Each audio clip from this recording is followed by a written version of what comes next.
Selamat melaporkan pajak karena di akhir Maret adalah batas akhir untuk melaporkan pajak ya. Biasa di bulan Februari udah diingetin, di akhir Maret kita mesti lapor pajak ya. Dan sering banget buat para pemula itu setelah dia udah dapetin nomor wajib pajak, dia bingung untuk daftarin di websitenya departemen untuk di bagian pajak ya gitu. Jadi DJP online-nya bingung, kadang-kadang kan kita males, kita lapor aja secara online. Nah, seringkali problem utamanya adalah kita belum dapetin EVIN. Nah, EVIN itu jadi untuk akses untuk melaporkan SPT elektronik. So, bagaimana buat para pemula untuk mendapatkan EVIN itu? EVIN itu adalah Electronic Filing Identification Number. Jadi untuk kata kunci lah ibaratnya ya,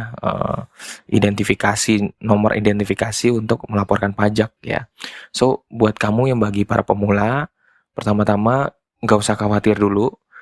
Nanti gua kasih linknya untuk download filenya ada di deskripsi ya gitu. Pertama, lo siapin dulu dokumen-dokumen yang harus dibutuhin kayak KTP, NPWP, terus kemudian surat pendaftaran permohonan EVIN, linknya ada gua kasih ya di deskripsi. Terus kemudian fotokopi kalau misalnya lu punya surat izin usaha perdagangan atau tanda daftar perusahaan gitu.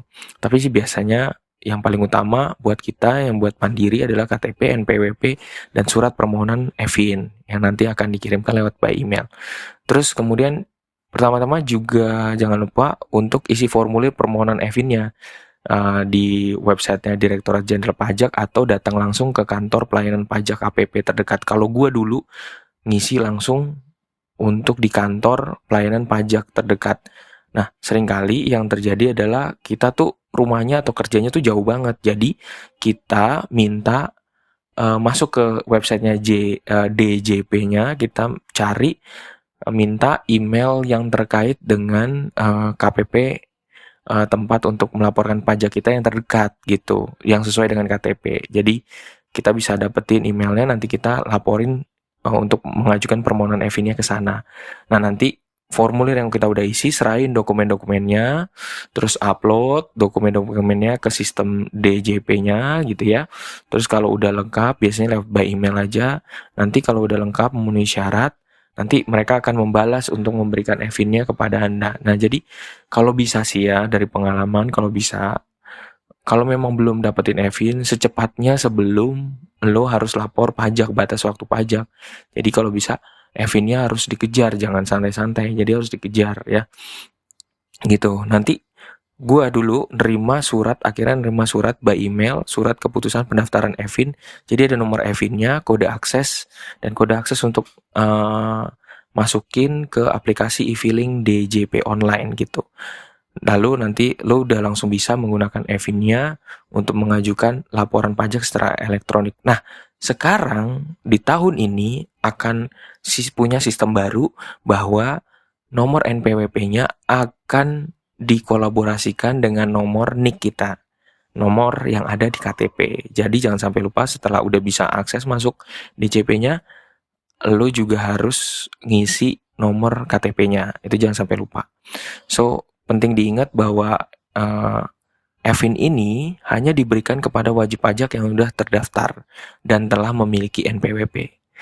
Semoga bermanfaat. Teman-teman lihat linknya, gua kasih linknya untuk permohonan EVIN bagi para pemula di kolom deskripsi, dan share sebanyak-banyaknya ke teman-teman yang belum ngerti.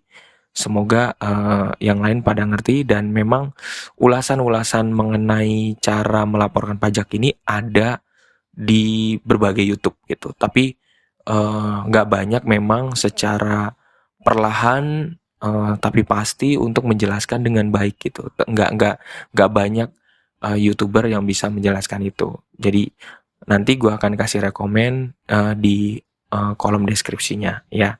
Terima kasih, semoga bermanfaat. Salam dari gue, Lembut Tambun.